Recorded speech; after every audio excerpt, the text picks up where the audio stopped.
Turtles all the way down, why most businesses are just houses made of cards.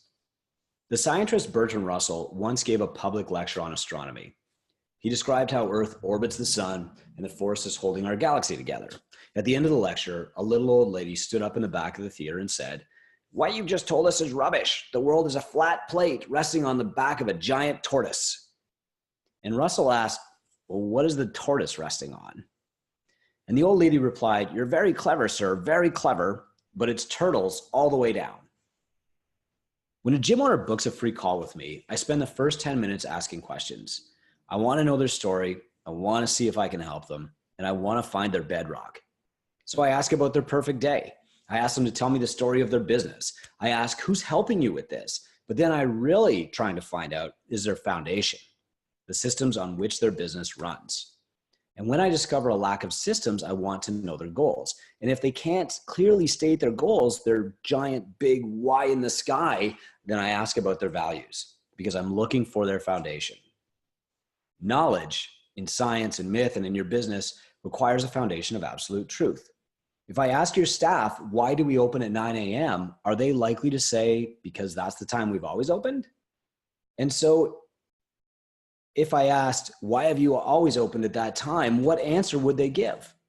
Well, that's what time everyone opens on this street. And if I asked, why does everyone on this street open at 9 a.m., what answer would I get then? But if to the first question, your staff answered, we pulled our best clients and they prefer to start visiting at 9 a.m., or traffic patterns on this block show that people arrive around 9:30 a.m., then I would know that your business has a solid foundation of data. When I worked in a treadmill store years ago, a traveling sales rep subjected me to the same questions.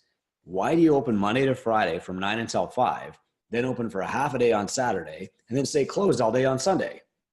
My answer was, because that's when people come in. And he said, what other times have you tried? And then I backpedaled. Well, no one else in this mini mall is open on Sunday. We'd be the only one. He asked, why do they all close on Sundays? Finally, exasperated, I answered, well, I'm not going to work 7 days a week. I need my Saturday afternoons and Sundays off. His point was this: most people don't buy treadmills between 9 a.m. and 5 p.m. because they're at work. They buy treadmills between 5 p.m. and 9 p.m. and on the weekends because they're not at work. So why open during those other times at all? Why not run wide open for 2 weeks, track when people want to visit most, and then close the rest of the time?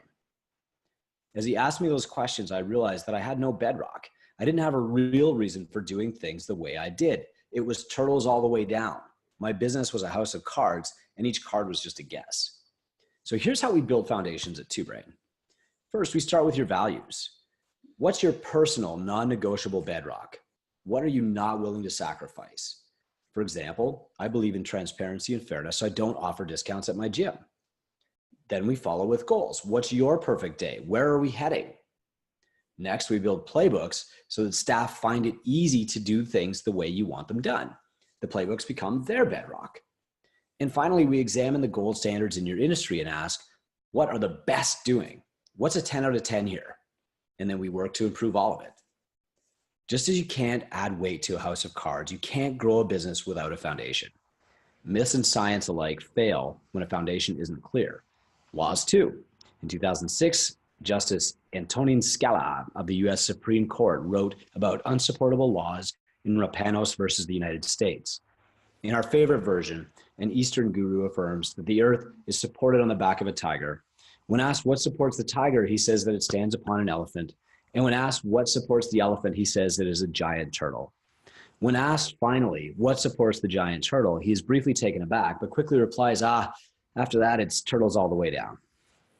If law is the foundation of a just society, what is the foundation of law? If your business is lawless, how can it survive? What if one turtle gets the hiccups?